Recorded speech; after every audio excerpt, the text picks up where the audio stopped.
He's taught millions worldwide how to become rich. Now, best-selling author and financial expert Robert Kiyosaki reveals the financial secrets of the rich with you. See how Robert's simple formula for personal wealth can transform your life and put you on the path to true financial freedom. 60 Minutes to Getting Rich begins right now.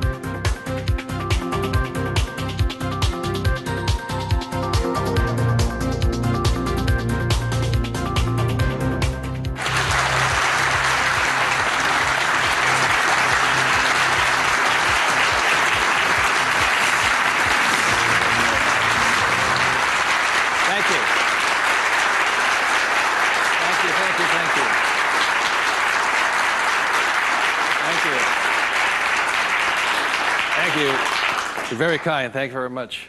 First of all, thank you for coming here this morning. And some of you came from some great distances. I remember every time I do a talk, I'm always worried that people won't show up. And so my ego couldn't handle the blow. So thank you for showing up, and I'll do my best to be of some value or entertainment today. First of all, how many people have had the chance to read Rich Dad, Poor Dad? Good. Okay, thank you. For those who haven't had a chance to read the book, I'll give you a quick background on the story. Rich Dad, Poor Dad is a true story, and it's based upon my two dads. My real dad was the head of education for the state of Hawaii, a very smart man. He was the boss and things like that when I was in school. And my rich dad was my best friend's father. And my best friend's father was a man who didn't finish school. He dropped out of school at age 13. But ultimately became one of the richest men in the state of Hawaii. Self-made, did it on his own, and stuff like that. So Rich Dad, Poor Dad is a true story of what two fathers tell their two sons, my best friend and I, about the subject of money. And as the the positioning statement of the book says, what the rich teach their kids about money, that the poor and middle class do not. And as we all know, for the most part, we learn very little to nothing about the subject of money in school. And so what we learn about money oftentimes is handed down from parent to child. And those are the ideas that we have relative to the subject of money. So my rich dad was a man who, he was my best friend's father, like I said, when you look at the white sand beaches of Waikiki and the hula girls and the palm trees, my rich dad was the guy that owned the land underneath the hotels. And my poor dad, I call him my poor dad, although he was a high-paid government official, and I do mean high-paid. He made a lot of money. In fact, he made much more money as far as a salary and paycheck goes than my rich dad. And so the story is really what my rich dad taught me as compared to my poor dad. And so what we're going to be going over today are some additional ideas and thoughts and information that may assist you in getting wealthier, easier, quicker. How many people would like to get wealthier, easier, and quicker? Good, thank you. So in contrasting them, most of us have heard, like my poor dad, very middle-class man, smart man, but he had middle-class ideas when it came to money and values. And he always said, son, our house is an asset, and it's our largest investment. And my rich dad would say, here I'm 9 years old, I go, okay, I got it, Dad, I got it, right? And then I would go over to my rich dad's house and I would say, my dad just said our house is an asset and our largest investment. And my rich dad would say, well, that's why your old man's not rich, is because your house is not an asset, and if it's your largest investment, you're in really big trouble. And that's when the contrast that started to hit me.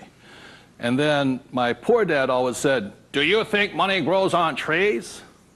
And his favorite words were, I'd say, Dad, let's buy this. He goes, I can't afford it. And my rich dad said he forbade his son and I from ever saying the words, I can't afford it. He said, the moment you say you can't afford something, it becomes true. So the power of the spoken word or your thought has the ability to become what you think is real in the world. So if you say, I can't afford something, that becomes your real world or reality. And what my rich dad said instead was, instead of saying I can't afford it, simply say, how can I afford it? Or in school a lot of times, I'd say, hey Dad, guess what, I'm going to be a millionaire. He goes, you can't do that.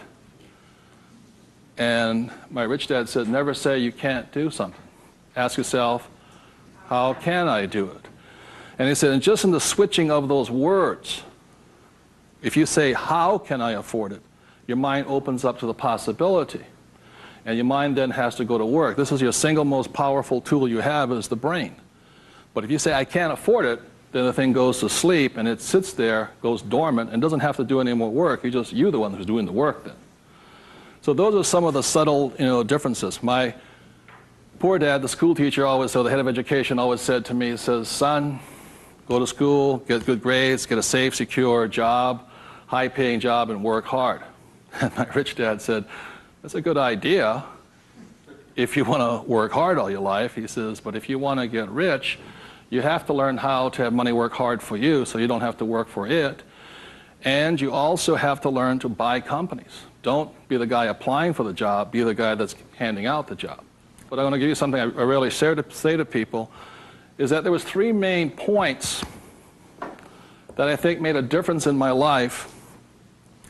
And point number 1 is that I realized very early on in life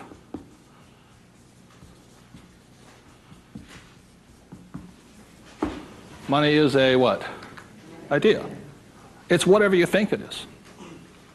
Now, when people say, well, how can I get more money? I said, well, just first change the way you think. Change your ideas.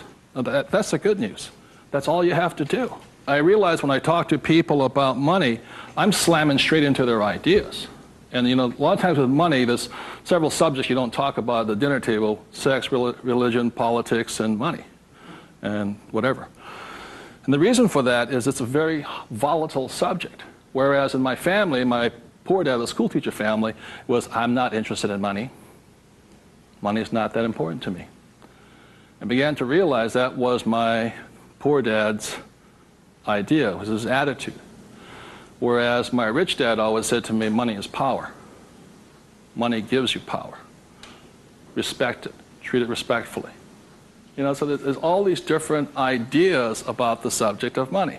The thing I hear people say is, I'll never be rich. And that becomes a self-fulfilling prophecy, you see. And that's why money, just as an idea, is so, so powerful. And when I talk to people, I oftentimes ask them, I said, what did your parents tell you about the subject of money? Because that becomes real.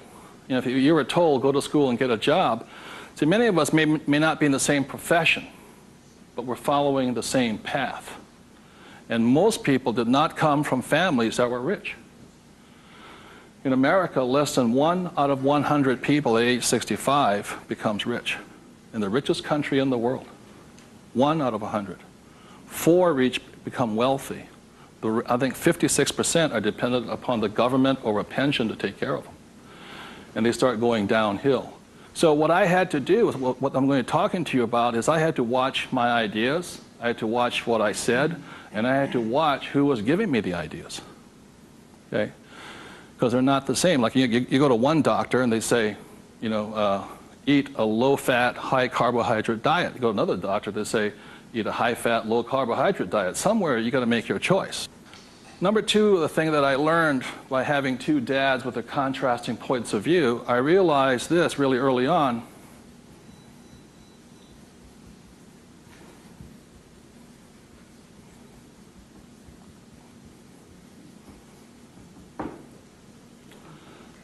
I realized that money doesn't make you what? Rich. Because my poor dad made more money than my rich dad. So I think one of the biggest mistakes we've been going into is a lot of times people actually think if I win the lottery, then I'll be rich. Or if I go to Vegas or gamble or my luck changes, then I'll be rich. It has nothing to do with it. Money is a very powerful tool, as my rich dad used to say. If you use it well, it'll make you richer. If you abuse it, it'll make you poor. So one of the big things that my poor dad made the mistake of saying, he always thought that if he got a pay raise, that would solve his money problems. And the trouble is, every time he got a pay raise, he got bigger problems. So it made him poorer and poorer the more money he made. Does that make sense, you guys?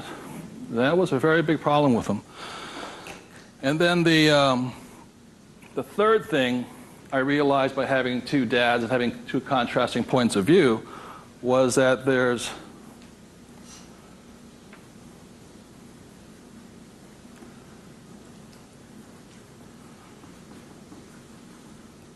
two kinds of money problems. One problem is not enough money. The other problem is too much money. And they're both problems. And the thing that I say to people is this, that, like I think most people think they're real special. I'm the only one with money problems. Well, the reality is everybody has money problems. Everybody. Every single person. Every company has money problems. Every country has money problems. Every government has money problems. Everybody has a money problem. What makes you rich or poor or middle class is how you challenge or handle the problem. And what most people do, since, so most of us came from families where the problem was too much or too little. Too little. And that becomes our idea. We think money is scarce, hard to get, work hard for it.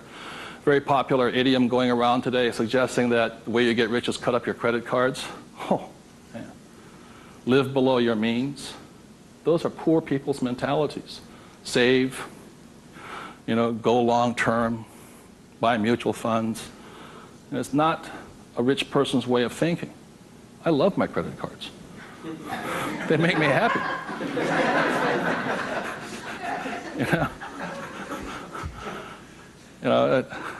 I drive, he says, drive a cheap car. I don't look good in a cheap car.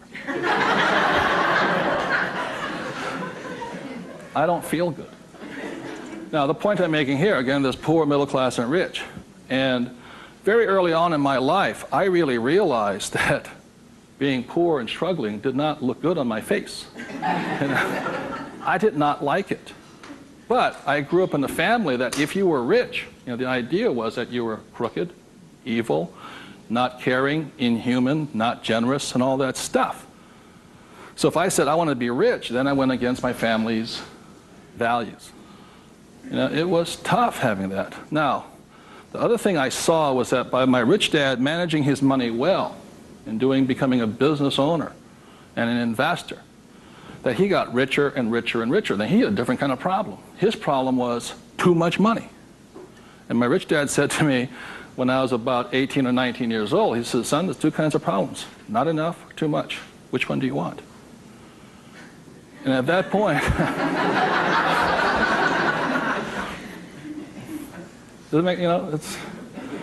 and so I made an obvious choice. I said, I like the one with too much. I want to have that problem. And it's a very big problem. So knowing these three different things, I could make different distinctions and different choices in my life. The big point I want to make today is that money comes down to fundamentally a choice.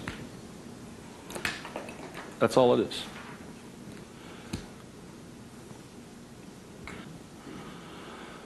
And so, as a young boy having two dads starting at age 9, I had to make a choice of which dad I was going to listen to. And it was a tough decision. Really, really, really hard because I love both men. Both men were big men.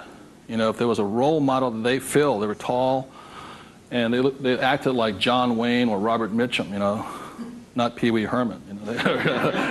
They were big, strong, powerful, good, honest, hardworking men. I love them both. But their ideas were almost polarized, completely opposite.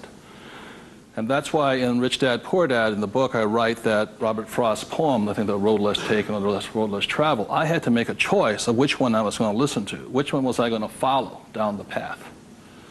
And I made that choice. And it was a hard decision because I had to go against my whole family's culture, beliefs, and they're all school teachers. When I came back from Vietnam, they said, I got my bachelor's degree. I got that Bachelor of Science. They said, now, son, you are going for your master's, aren't you? I said, I kind of doubt it. He said, but you won't get a good job. You get a better pay raise if you have a higher degree. I said, I'm not going to get a job. And it's hard. You sit at the dinner table and there's no conversation, Well, you going to get your doctorates? I said, well, if I'm not going to get my master's, I don't think I'm going to get my doctorates. Yeah, but you get a better pay raise. They came from the government model that it was not what you did, it was how high, what your degree was that you got paid by. And that's their reality. It's not my reality. So I had to make a choice. And the thing I say to people is that in many ways I'm more like my poor dad. You know, when I retired in 1994, sold my company and all this, I was set for life. You know, I realized that I'd been too much like my rich dad, and that I wanted to run the second half of my life more like my poor dad, but I was going to teach people what my rich dad taught me. And that was a decision I made. But the thing is, it's a choice. And my propensity, my natural inclination, my genetic makeup, my mental makeup is more to be poor. I have to fight my natural inclination to go for job security, to play it safe, save money, invest for the long term, all that other rot my father believed in. The point I'm making here is this: every morning I get up, I still make the same choice. Every morning I get up, I make the choice. Do I make the choice to be poor, middle class, or rich? And we all have that choice. You know, we have to, as individuals, make that choice. By the end of my talk today, you'll find out how easy it is to become exceedingly wealthy. But it's just a choice, okay? So my intention is to maybe shake some of your core values. You know, think about the way you think, change the way you think. You may want to make some new choices and things like this. That's my purpose. So what I'd like to ask you to do is you find a partner. I'll give you about 30 seconds, and you can just talk it over. You talk about what your parents taught you, what choices you had, but more importantly, talk about this subject here. It's just an idea. What were some of the ideas you got from your family? The idea that you think if you work harder and make more money, will that make you rich? I don't think so. And there's only two kinds of money problems. Which one do you want? If you're sitting by yourself, break out a notebook and just write down some of your thoughts. Because really, it's just your ideas that cause you to be rich, poor, middle class. So we take about 30 seconds and discuss with the person next to you some of these ideas. Thank you.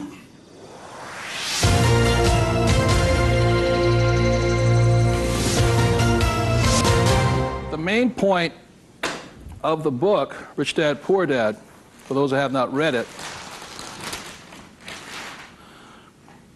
so this is book number 1. The main message and the point is the importance of financial literacy. Can you read a financial statement?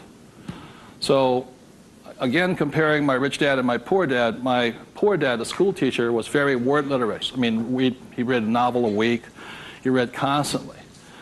And he used to say to me, you know, readers are leaders and leaders are readers. I said, good. And I go see my rich dad, who didn't read that much. He says, but the difference between your father and I is I can read numbers. So so Rich Dad, Poor Dad is very simply about the numbers. And this is an income, expense, assets, and liability. And that's the basis of financial literacy, a financial statement. Now, the problem, and so what it is about the difference between assets and liabilities, things like this, and this is really what the book was about. You know, the thing about an asset, my father would say our house is an asset, and my rich dad would say it's not, because very simply assets, according to my rich dad, asset will put money in your pocket whether you work or not. And a liability will take money from your pocket whether you work or not. That was very simply it. The important things about a financial statement is that it allows you to see the truth instead of being stymied by other people. My bankers never asked me for my report card yet, you know.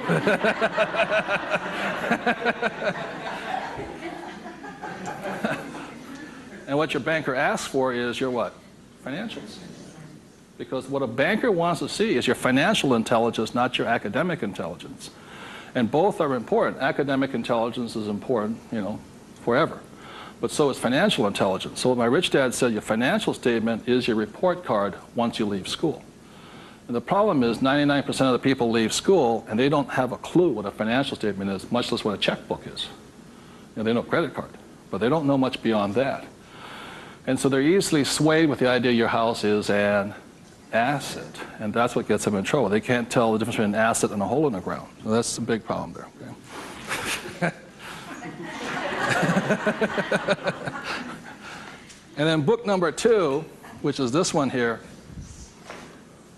was the cash flow quadrant. Quadrant means 4.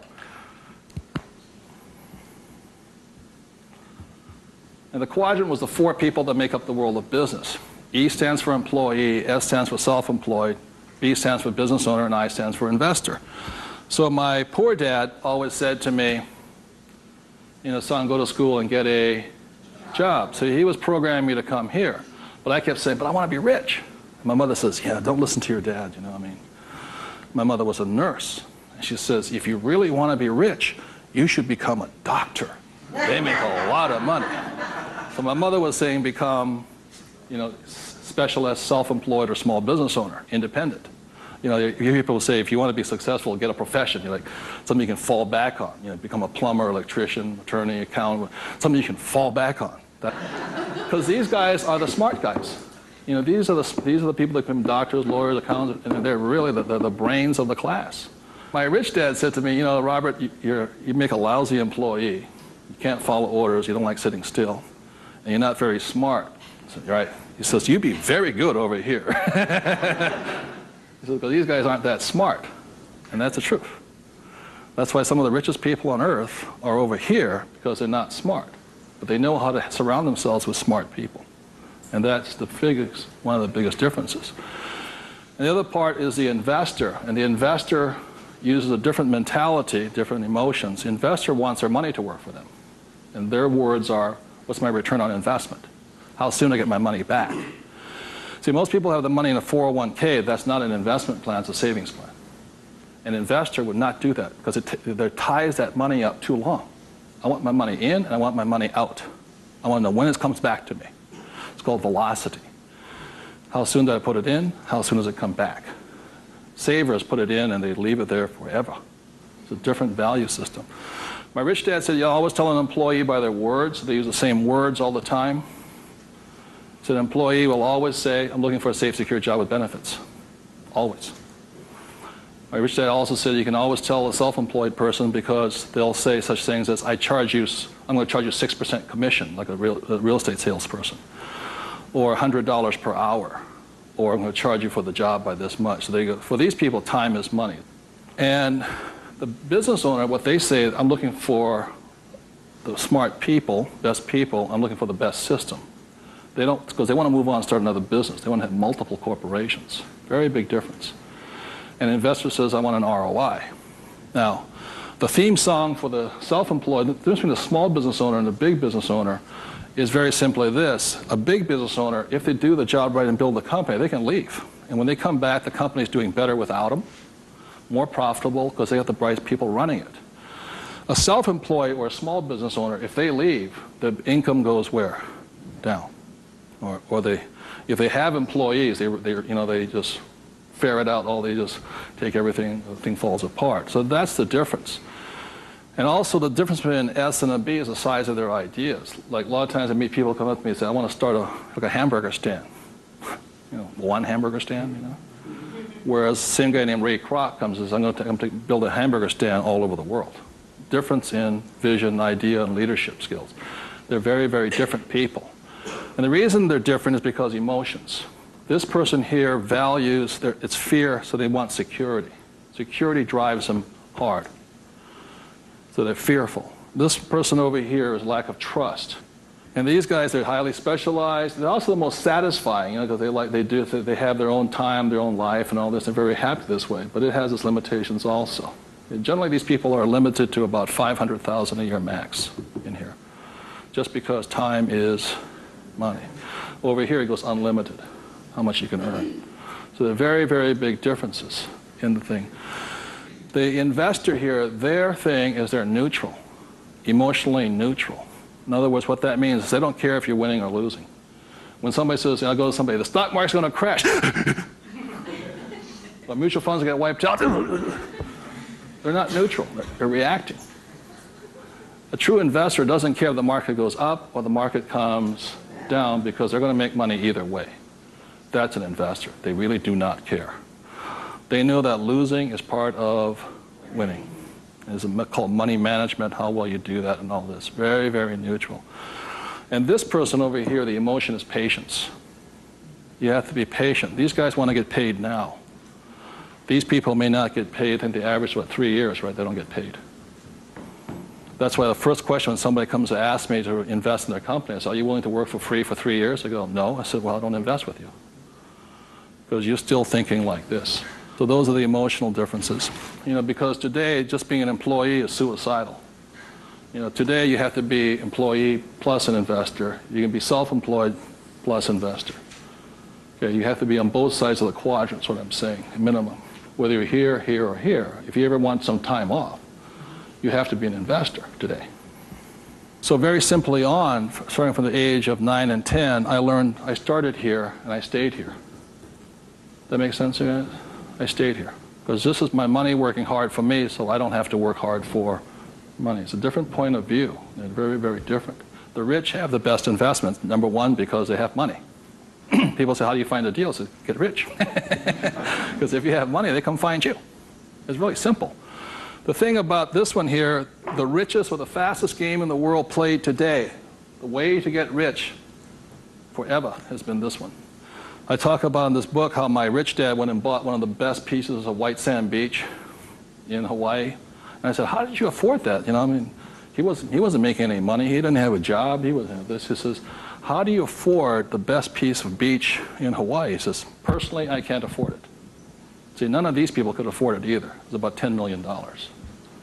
Individually, you cannot afford it, but your business can afford it. It's one of the biggest secrets of all. So the reason I started here and learned to build businesses so I could invest. So I can take down bigger and bigger properties by this. Individually, I cannot do that. I don't earn enough money as an individual, but my company can. So the thing about the third book, which is Rich Dad's Guide to Investing, is called the 90-10 rule of money. The 90-10 rule of money is very simply says is this, is that 10% of the people always make 90% of the money, always.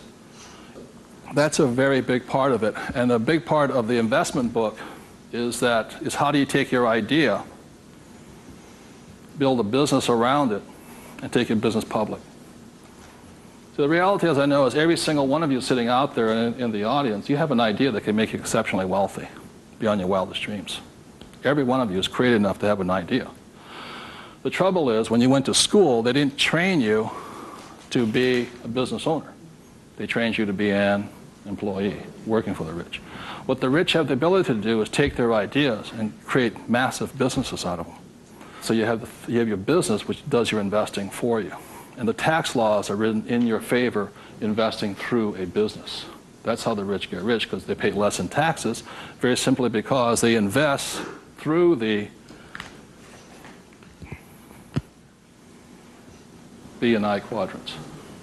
Investing from here, the laws are written against you here. In America, 1943 was the Current Tax Payment Act, which made anybody who was an employee could not pay themselves first. Government gets paid first. If you get a pay raise, government gets a pay raise. Forever. Forever. You make $1 million, you still pay more in taxes, incrementally. 1986, they passed the Tax Reform Act of '86. All doctors, accountants, attorneys, and the laws were changed against them. But they never changed the laws for the rich, because this is how the rich have gotten rich, by owning corporations and businesses. And that's been in effect since 1215, which is the signing of the Magna Carta. So ever since the thing is, you have to know, you want to get rich, you have to play by the rules of the rich, because the rich make the rules. And for the last thing I'll say about taxes is this. If you're an employee, the tax laws is that your financial looks like this. If you're a business owner, your financial looks like this. And the big difference here is this, is as an employee, your first line item expense is tax. If you're a business owner, it's the last. That is the biggest loophole ever. And that's why the rich get richer. They can take their money that comes in here and goes in here, and these guys, the money comes in and goes there. Very big difference. So would you take 30 seconds and discuss whatever you have heard so far? Thank you very much.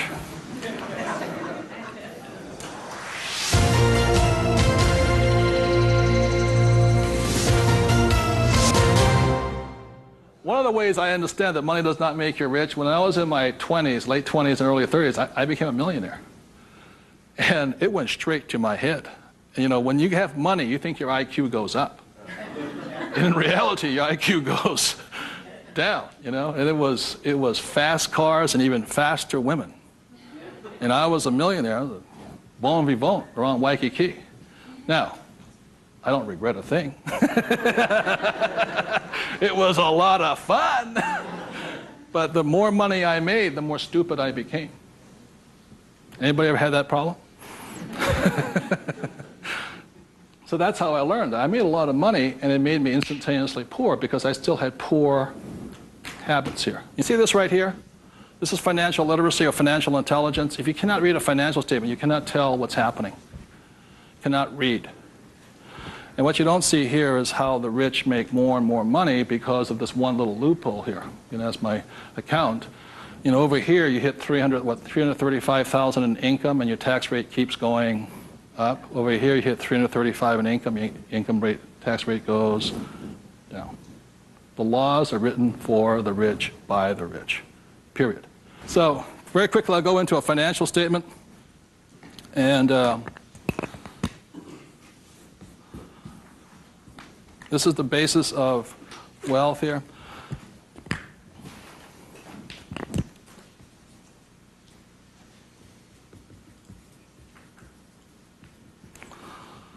So what happens to most people is they say their house is an asset and all this. My rich dad said, your house is not, whether a house is an asset or not, has nothing to do with this thing here. It has to do with the most single important word in business, and that word is called, what's the word? Cash flow. It's cash flow determines it. So, very simply, when I was 9 years old, my rich dad said an asset is something that flows money into your pocket, and a liability is something that takes money from your pocket. Just because your banker or your accountant says your house is an asset doesn't mean it's an asset. So when I read a financial, I see something listed here, and then I see whether it lodges up here. Now, if it doesn't lodge up here, then it must be going this way. It's going out the expense with no income. Does that make sense, you guys here? That's a very simple way of looking at it. Now, taking it one step further, this is where the confusion sets in, is very simply because if you buy a house for, let's say, $100,000, and you get an $80,000 mortgage on it, you put $20,000 down, the problem is your house is listed both asset as well as liability, and that's where the confusion starts. It's listed in both sides, and that's the problem. So the thing here is this, and by the way, the word mortgage comes from the French word mortir, which means death. You know, so that means you're engaged until you're dead with the house, and it's staggering. So let's say you buy this little green house here. Okay. The way you know it's an asset or liability is, let's say I use it as a rental property, and after paying all taxes, you know, taxes, insurance, and expenses, and all this stuff, I make $100 a month. It shows up over here under income of $100 a month. Now, if let's say I have a tenant who trashes the place, doesn't pay me rent, takes me a year to evict the bugger, immediately that house becomes a what? Liability. So the house can be either asset or liability, but it's not because it's an asset or liability listed here. What determines if it's an asset or liability is income and expense. So what makes a person struggle financially is that what they do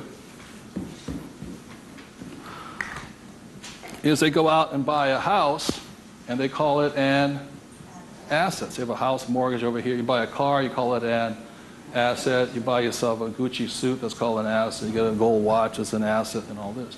But they're really what? Liabilities.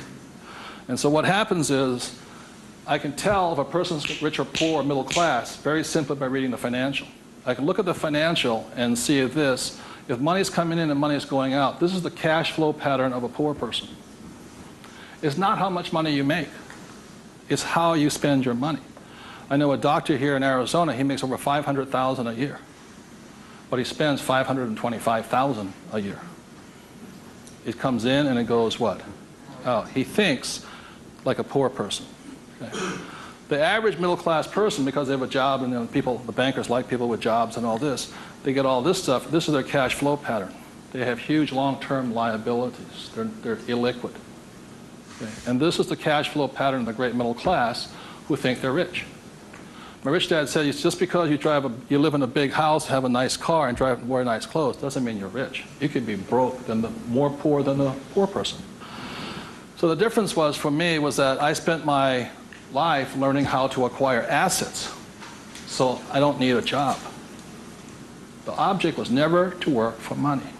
It was to learn to acquire assets that put money in my pocket, either stocks, bonds, real estate, businesses. So this is the cash flow pattern of the rich. The question, the way you find out how rich you are is this: is, let's say you're married, husband and wife. If the two of you stop working, what happens? See, if my wife and I stop, income still keeps coming, because it's not dependent upon us working. The average person, all their assets, they realize if they stop working, are really liabilities. As my rich dad said, assets feed you if you stop working, liabilities eat you. And the reason they can't stop working is because the liabilities eat them. So the definition of wealth is how long can you survive without working? And it's measured in days or years in time. So when I retired in '94, my wealth was infinite. In other words, I always had more than enough money coming in that was greater than my expenses. And that's a way of thinking. Would you please take 30 seconds to discuss that thing on cash flow? It's cash flow that determines if you're rich or poor, okay? Thank you.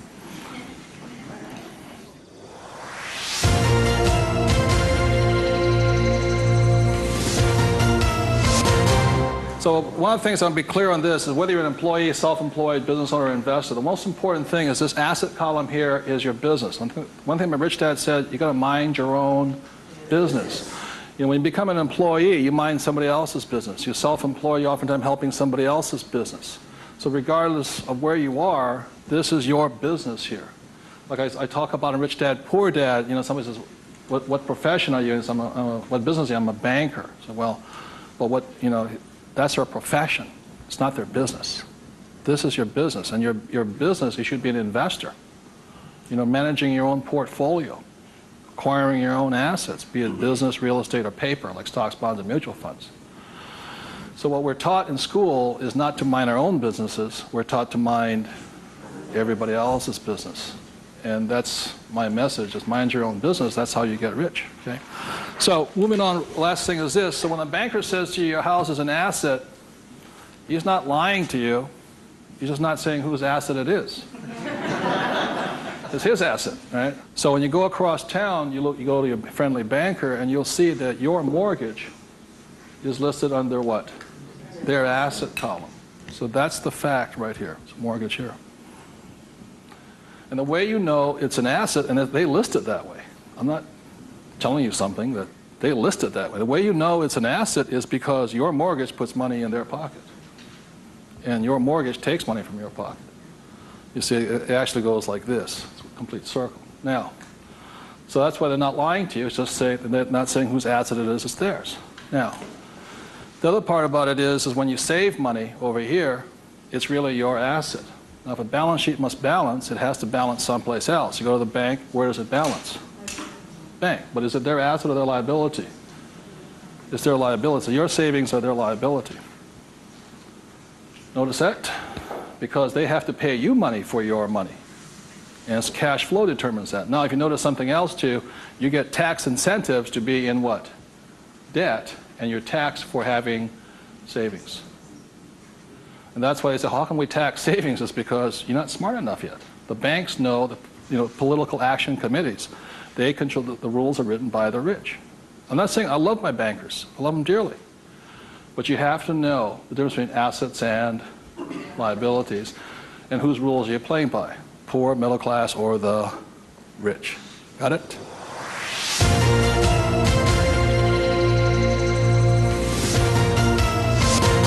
I'm going to talk about a subject that's getting nearer and dearer to many of my peers' hearts lately.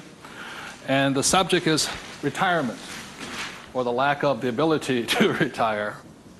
So I said the way I retired early has to do with the issue of this.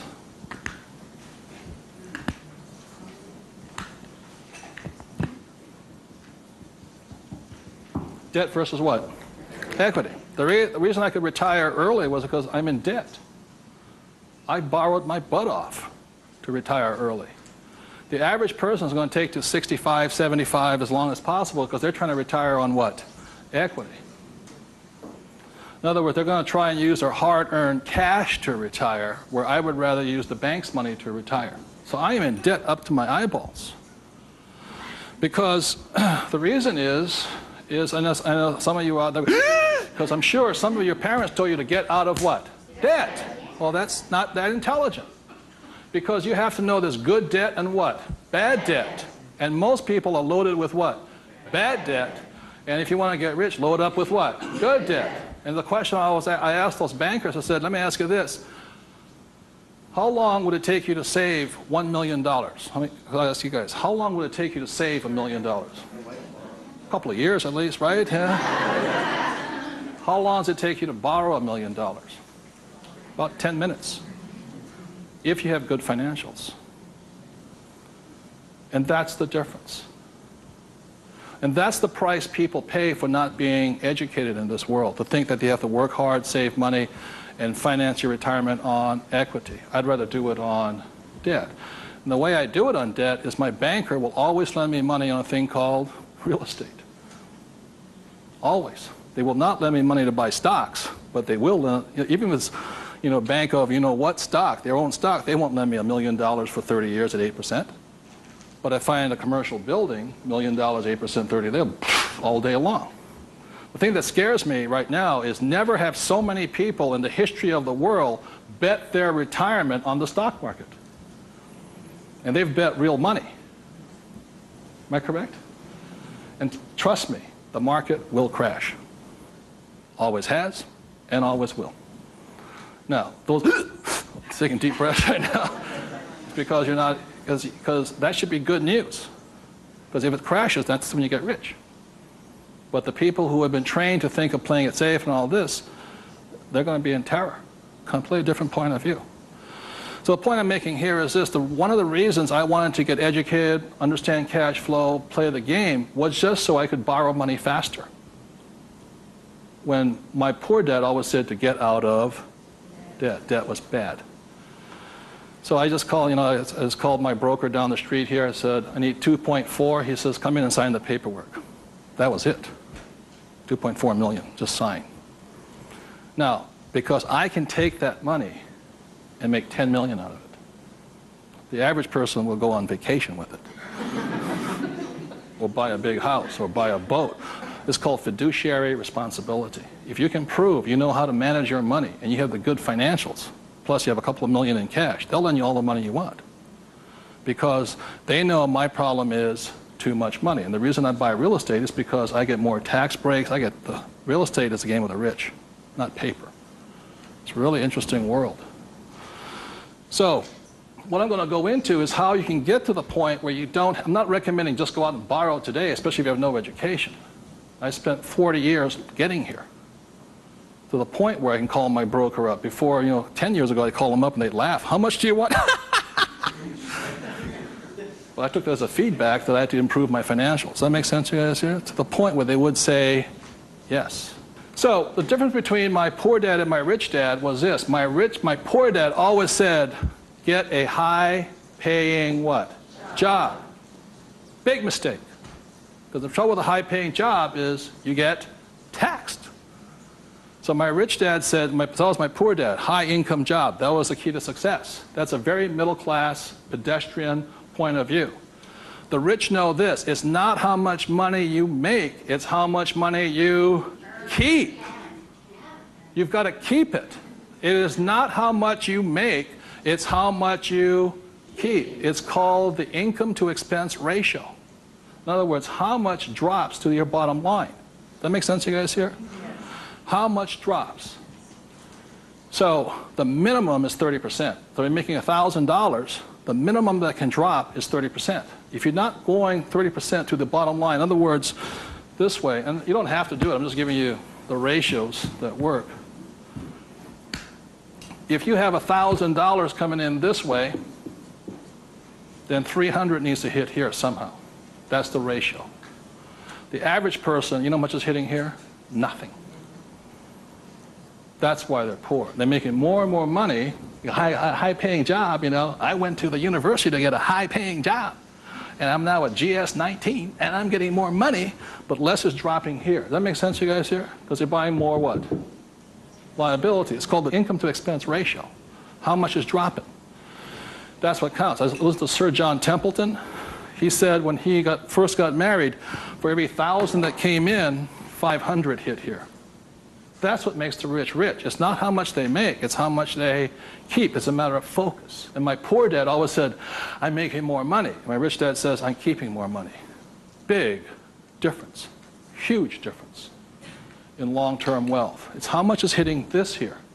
So the thing I have is an exercise that'll prove that anybody can be rich. And when I was a little kid, my rich dad gave me one of these. He gave me 3 of these little things. They're called what? Piggy banks. So if you want to get rich, go out and buy 3 of them. Okay? 3 piggy banks. That's all it takes to train yourself to think to be rich. Now, for every piggy bank, so you have 1 piggy bank, 2 piggy banks, 3 piggy banks. 1 is for saving, 1's for investing, and 1 is for tithing or charity. Very important to give. The decision you make today, I'm talking about choices. You can say, well, that's too simple, you know. But the choice you make is for the rest of my life, or for the next 90 days, whatever you can handle, how much am I going to put in each bank every day?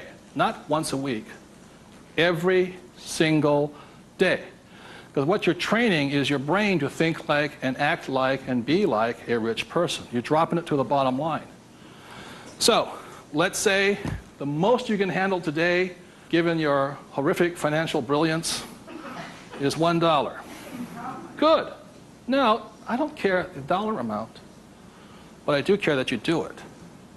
It's like going to the gym and saying, you know, today I look like a sumo wrestler, but tonight I'll look like Arnold Schwarzenegger. It's not possible, you know what I mean? It's not going to happen. So how many people right now could say for the rest of your life, with 3 piggy banks, you'll put $1 a day away per bank? Good, right? And everybody can do it. But the problem is, most people won't. And that's the difference. But once it hits your piggy bank, it's yours for the rest of your life. You pass it on for generations. That's what the rich do. The middle class finds some cheap and tacky excuse to break the bank. Am I correct? You know, I got to spend this money. That was my poor dad. Well, if I make more money, I'll get a pay raise next year. The government, you know, be a GS-19.5. But they kept breaking the bank. Now, it has nothing to do with the dollar amount. It has to do with the habit, the way of thinking, that this is more important to me than eating. It's more important than my kids' clothes. More important than everything else is this. This is first. So start with $1. Everybody can do that. All it is 0 to go to 10. Now, at this point, people say, well, that's not that tough. Try $10 a day. Then you see some heartbeats. At that point, you're now at the boundary of what's possible for you. It's only a 0 added on to it. And you want to spend it. Now, if this becomes easy at $10, then just up it to, and you'll find your heart rate going up. So when people say, well, this is a simple exercise, I'm beyond it, then try going to, it is not the dollar amount. I mean, it's not the things, it's the habit. And you know you're a stud.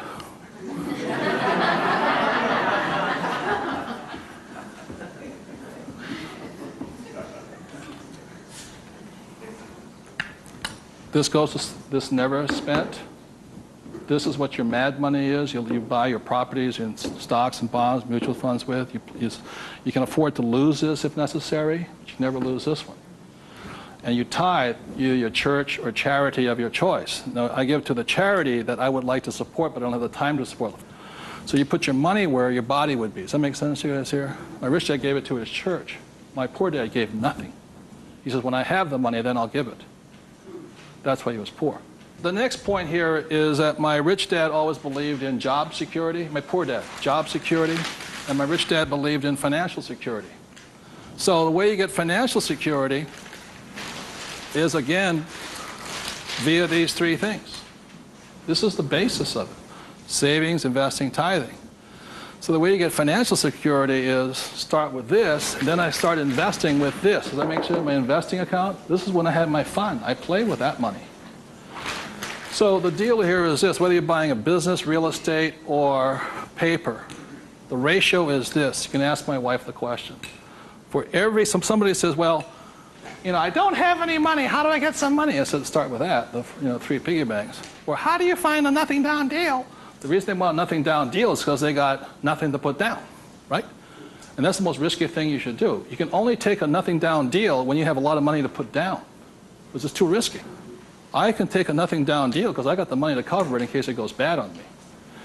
But the point here is this, how I got my experience, how I can find a deal is this. You can ask my wife this. For every one property I buy, how many properties or businesses or stocks do I analyze? 100. That's the ratio.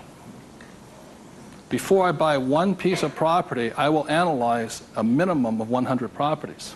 If I don't buy one property in that 100, I start all over again. It's 100 to 1 is the ratio. That's how I find a deal.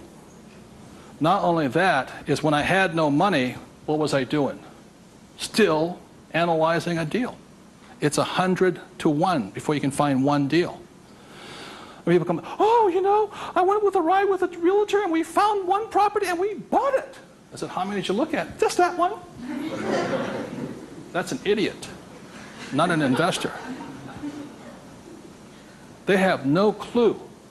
The way you want to find out the market trends, the ups and downs, the ins and outs, is you got to analyze 100 deals. Out of that 100 deals, you put in offers on 10. Because 90 are bad. But in the practice of analyzing the deal, you get smarter. I learn more. I learn something from each deal I look at. Of the 10 I invest in, or I put offers in, I might get 3 accepted. Now, this comes from my friend Dolph DeRoos, who's a real estate genius. He says, if this number is like 6, what does that mean? You're offering too much money. That means you're not being tight enough. You got to screw it down a little bit more. It gets down to nobody accepting you're too tight. So you want to keep it in this ratio. Of that, you'll buy one property. When people say, how did I get my education? I got my education evaluating deals. I estimate to this day right now, I've looked at over 50,000 deals. That's how I got smart. Instead of going to work, I look at deals. If I'm buying a business, the ratio is the same. 100, 10, 3, 1. If I'm buying a stock in a company, I've got 100 companies, same ratio. Everybody can do that. Does it cost them any money? No, not at all. It's free. When I go on vacation with my wife, Kim, she knows where I'm going to wind up. It's a real estate office or a brokerage office, because it's a habit. So this is what gave me financial security, and what my poor dad focused on was what? Job security. He had no assets when he lost his job. Okay? 30 seconds, please discuss that ratio. 50,000 properties I've looked at now.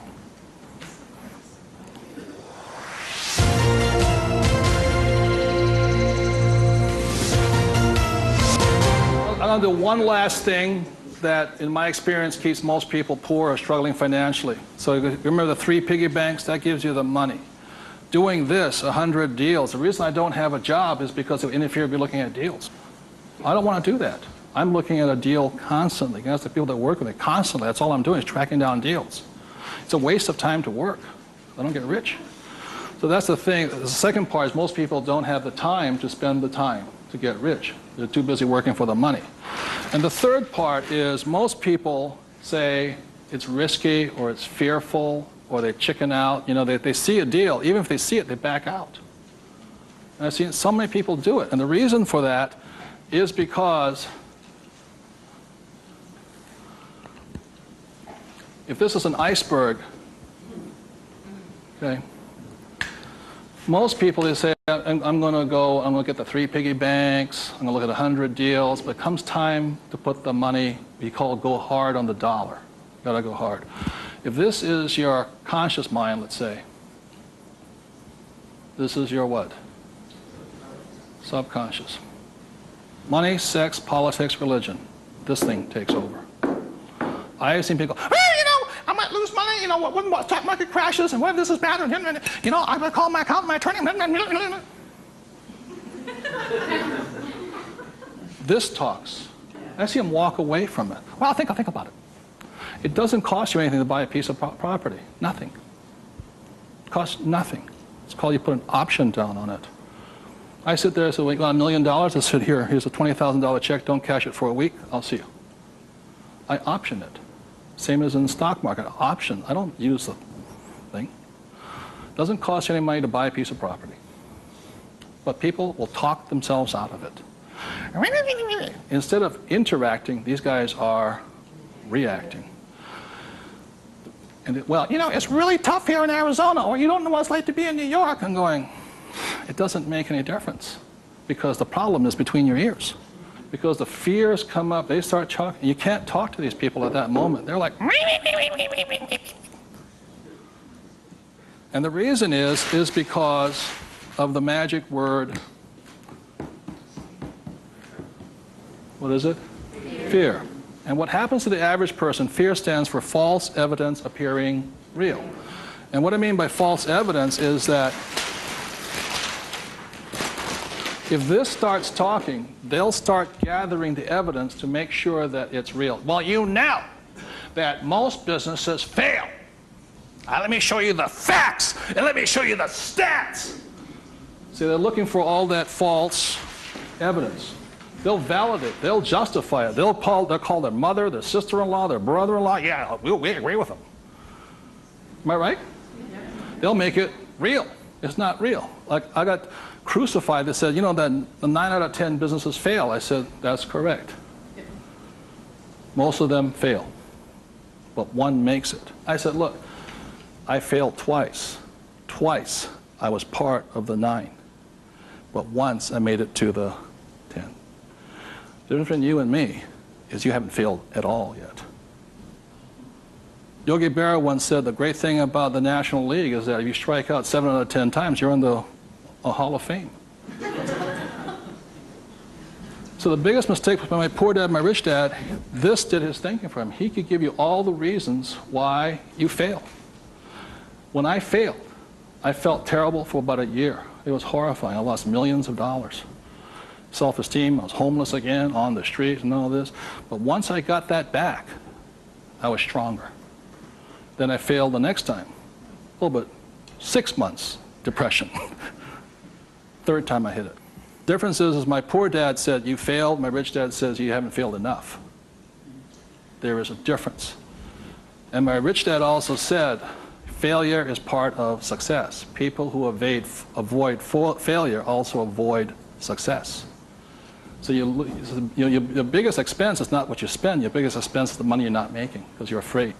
So the thing that my rich dad taught me very early on, called fear.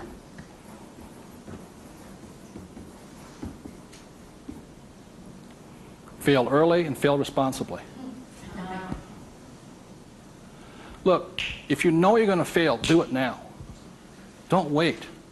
Because each time you make a mistake, you get smarter if you do it responsibly. So the thing that I do is when I fail, I go, like I said to my investors a couple of 4 years ago, I said, I need to raise $3 million. The chances are we're going to fail. And if you can't handle the $50,000 shot, don't put your money in here. There's a good chance I'm going to fail on this one. So people left the room, and I got more money because I was forthright with them. I said, if I lose it, I'll tell you I lost it, and I'll tell you the next deal. But failure is part of the process. So the thing that I say to people is fail early, correct, but fail small. The first deal my wife and I did when we got back into real estate was a $45,000 deal, $6,000 down. If we failed, we would have got smarter than somebody who didn't fail at all. But we didn't. So we pushed the boundary, going bigger and bigger, hoping to fail. Well, everybody's avoiding failure. I'm hoping to fail because I'm going to get smarter. I open my mind up. I ask people for their advice. I synthesize the data, make my own decision. But I live and die. If I make a mistake, I own it. So I apologize. I blew it. I made a mistake. This is what I learned. Continue on. So I want to thank you all for being here. The thing I want to leave you most with is that every morning, as a 9-year-old boy, who was going to listen to? It was a choice, rich dad or poor dad. Every morning I get up and I still make that choice. Who am I going to listen to?